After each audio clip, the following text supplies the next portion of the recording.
Bonjour à tous, on se retrouve aujourd'hui pour un nouveau point lecture où je vous parlerai de 2 SP numériques et de 2 livres papier. Donc pour commencer, j'ai lu un SP numérique Au nom de quoi de Dorian Main,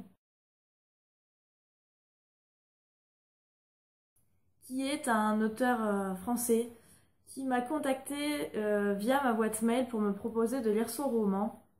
Donc Au nom de quoi, c'est un roman qui évoque les attentats du 13 novembre au Bataclan. En fait, Dorian a choisi de prendre 13 vies, 13 histoires de vie des personnes qui auraient pu se trouver au Bataclan. Donc volontairement, il n'a pas voulu prendre des vraies personnes, des vraies victimes. Il a voulu plutôt imaginer ce qui aurait pu être leur vie. Et donc en fait, on les suit avant leur concert, pendant le concert, voilà, pendant les attentats, et dans la vie d'après pour ceux qui ont survécu. Donc au début, déjà rien que le thème me plaisait beaucoup. J'ai bien aimé lire cette histoire, voir un peu ce qui a pu, enfin, toutes les vies qui ont pu être bouleversées, des vies qui auraient pu être la nôtre, qui auraient pu être celles de notre voisin, de nos parents, de nos enfants. Voir que tout le monde peut être touché et ça c'était plutôt pas mal.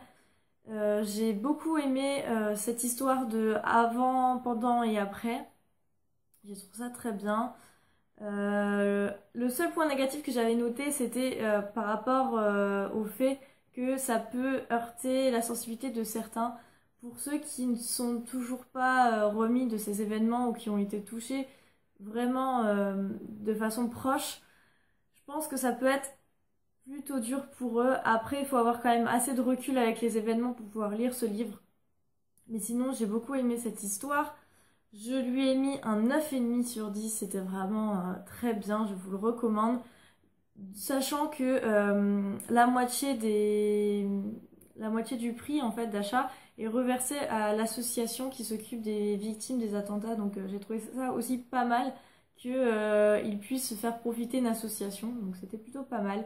Et ce que je lui avais dit aussi, c'est que c'était bien pour les, les générations futures ou nos jeunes qui ont vécu ces attentats mais qui sont encore trop jeunes pour comprendre. Je pense que ça peut être bien plus tard pour voir un peu l'horreur dans laquelle on vit et dans la peur qu'on vit tous les jours malgré qu'il faut faire avec. Mais voilà, la guerre est là et il faut pas l'oublier. Donc c'était plutôt un bon devoir de mémoire aussi. Même si c'est récent, je pense que c'est un bon livre à lire plus tard. Donc voilà, je remercie encore Dorian pour ce partenariat et n'hésitez pas à l'acheter puisque c'est vraiment très bien. Ensuite, j'ai lu Petroni d'Amélie Nothomb, donc au livre de poche. C'est mon père qui me l'a passé quand j'ai été le voir. Il avait beaucoup aimé et comme il savait que j'aime bien Amélie Nothomb, il me l'a prêté. Et j'ai beaucoup aimé cette histoire. Je lui ai mis un 8,5 sur 10. Alors, Petroni, c'est l'histoire d'Amélie Nothomb, en fait, qui est au début de sa carrière, qui signe enfin, on retrouve Amélie Nothomb lors de ses dédicaces, puisque dans ce livre, Amélie Nothomb est écrivaine, donc c'est un peu comme si elle faisait une autobiographie. Et en fait, elle nous parle aussi de sa passion pour le champagne, puisque si vous ne le savez pas, Amélie Nothomb est une grande amatrice de champagne. Et au début de ce roman, elle cherche une compagne pour pouvoir boire son champagne. Et elle va faire la rencontre de Petroni, qui est une jeune fille assez particulière, assez loufoque, un peu unique, un peu comme le genre d'Amélie Nothomb en fait, mais à sa manière. Et ils vont se lier d'amitié. Ah, j'ai beaucoup aimé, c'était du bon Amélie Nothomb. C'était voilà, les personnages sont juste hyper attachants, j'ai beaucoup aimé. L'humour d'Amélie Nothomb est là, les messages subliminaux sont là aussi, j'ai beaucoup aimé. Donc si vous ne connaissez pas Amélie Nothomb, ça peut être un bon premier roman puisque c'est un de ceux que j'ai préférés depuis le début. Et puis pour ceux qui connaissent et qui n'ont toujours pas lu, foncez. J'ai lu Debout les vieux d'Oksana Khayat chez Michel Lafon. Donc c'est un livre que j'ai acheté récemment, que j'avais trouvé en réduction chez Auchan. D'ailleurs on voit les séquelles. Et donc dans Debout les vieux, on retrouve Léonce qui a 72 ans et qui travaille encore en tant que couturière.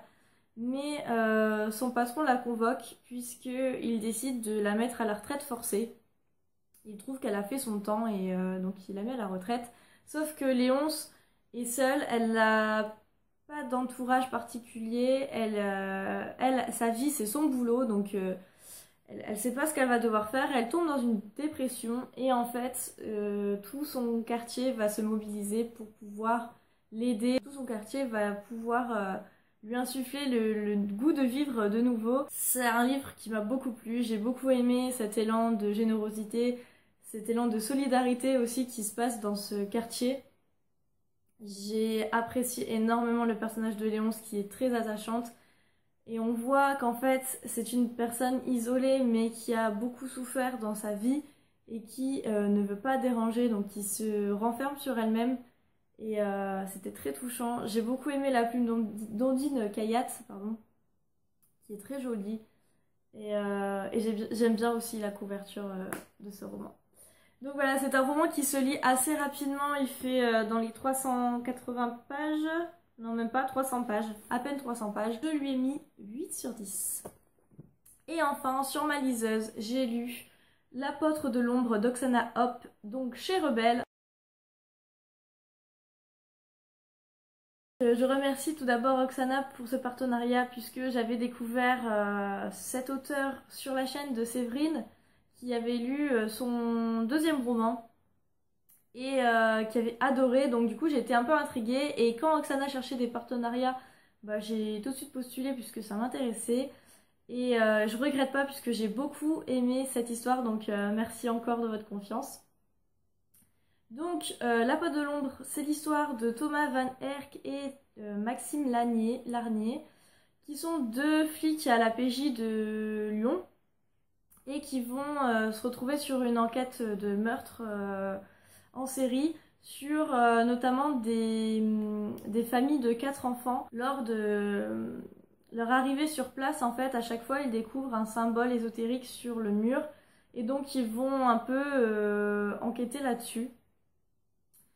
Alors, pour les personnages, j'ai juste adoré le personnage de Thomas. C'était vraiment tout le long du livre, je le suivais, j'ai vraiment adoré. Au niveau de l'intrigue, c'est juste efficace. L'écriture d'Oksana est fluide, les chapitres sont courts, donc du coup ça met énormément de rythme. On lâche pas l'affaire. Quand je devais arrêter de lire pour faire autre chose, j'avais énormément de mal à le lâcher. À chaque fois je disais non, encore un chapitre, encore un chapitre. Et en général, les chapitres finissaient de telle façon qu'on avait envie d'enchaîner. Donc pour ça, franchement, c'était juste super. Et la fin, bon, on s'y attendait un petit peu, mais voilà, elle était quand même pas mal, avec beaucoup d'action.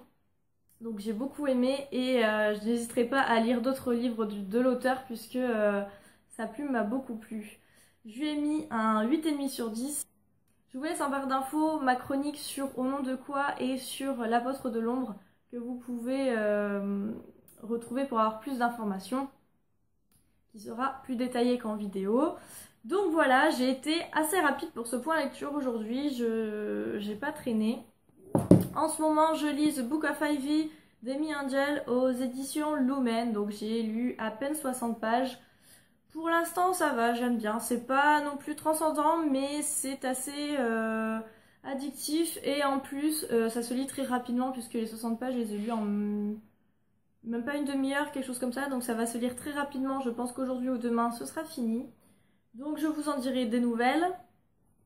Et pour finir, je vais vous organiser un petit concours. Je vais vous le filmer juste après. Et je vous le mettrai en ligne mercredi prochain puisque je pense que je n'aurai pas le temps d'avoir matière à faire un autre point lecture d'ici mercredi. Donc comme ça, vous aurez ma vidéo hebdomadaire. Mais ce sera un concours où vous pourrez choisir entre 4 livres. Et j'ai choisi 2 styles différents pour pouvoir intéresser plusieurs personnes puisque je sais que les thrillers n'intéressent pas tout le monde. Et que en ce moment je suis beaucoup thriller, même si j'essaie de varier mes lectures. Mon style quand même de prédilection en ce moment c'est beaucoup les thrillers. Mais bon, enfin voilà, parenthèse fermée. En attendant je vous laisse, je vous souhaite de bonnes lectures.